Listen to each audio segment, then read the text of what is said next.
ایک مرتبہ ایک بزنس مین نوجوان اپنی نیو برانڈ کار میں دفتر سے گھر جاتے ہوئے ایک پسماندہ علاقے سے گزر رہا تھا کہ اچانک اس نے ایک چھوٹے بچے کو بھاگ کر سڑک کی طرف آتے دیکھا۔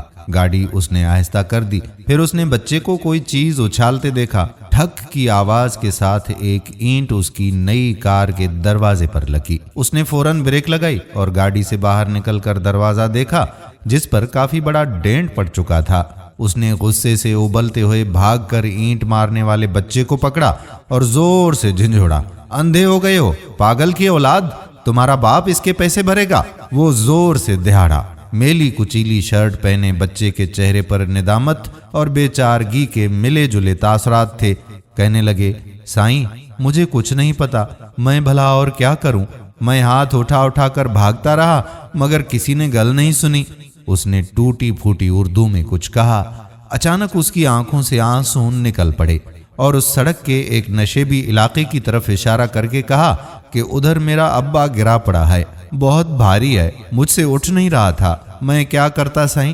نوجوان کے چہرے پر حیرانی سی بھر آئی اور وہ بچے کے ساتھ ساتھ نشیبی علاقے کی طرف بڑھ گیا جہاں اس نے ایک عجیب منظر دیکھا۔ ایک معذور شخص اوندھے منہ مٹی پر پڑا ہوا ہے اور ساتھ ہی ایک ویل چیئر گری پڑی تھی۔ صاف دکھائی دے رہا تھا کہ شدید وزن کے باعث بچے سے ویل چیئر سنبھالی نہیں جا سکتی تھی۔ وہ کہنے لگا، سائیں مہربانی کرو میرے ابو کو اٹھا کر کرسی پر بٹھا دو۔ میلی شرٹ والا بچہ باقاعدہ ہچکیاں لے رہا تھا۔ نوجوان کا گلا جیسے خشک ہو گیا۔ اسے سارا معاملہ سمجھ میں آ گیا تھا۔ اسے اپنے غصے پر اب ندامت محسوس ہو رہی تھی۔ اس نے اپنے کپڑوں کی پرواہ کیے بغیر آگے بڑھ کر پوری طاقت لگا کر کراہتے ہوئے معذور شخص کو اٹھایا اور کسی طرح سے ویل چیئر پر بٹھا دیا۔ پھر وہ بھاگ کر اپنی گاڑی کی طرف گیا اور بٹوے میں سے 10,000 نکالے اور کپ کپاتے ہاتھوں سے اس معذور کی جیب میں ڈال دیے۔ پھر اس نے ٹشو پیپر سے اس کی خراشوں کو صاف کیا اور ویل چیئر کو دھکیل کر اوپر لے آیا۔ بچہ ممنونیت کے آنسوں سے اسے دیکھ رہا تھا۔ اس کا باپ مسلسل آسمان کی طرف ہاتھ اٹھائے نوجوان کو دعائیں دے رہا تھا۔ وہ کار اس نوجوان کے پاس تقریباً 5 سال مزید رہی، تاہم اس نے ڈینٹ والا دروازہ کبھی مرمت نہ کروایا۔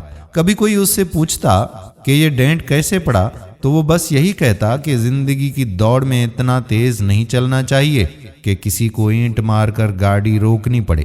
سننے والا اس کی بات سن کر اور اس کی آنکھوں میں نمی دیکھ کر قدرے حیران ہوتا اور پھر سمجھتے نہ سمجھتے ہوئے سر کو ہلا دیتا۔ دوستو، اوپر والا کبھی ہمارے کانوں میں سرگوشی کرتا ہے، کبھی ہمارے دل سے باتیں کرتا ہے۔ جب ہم اس کی بات سننے سے انکار کر دیتے ہیں تو وہ کبھی کبھار ہمارے اوپر ایک اینٹ اچھال دیتا ہے، پھر وہ بات ہمیں سننا پڑتی ہے۔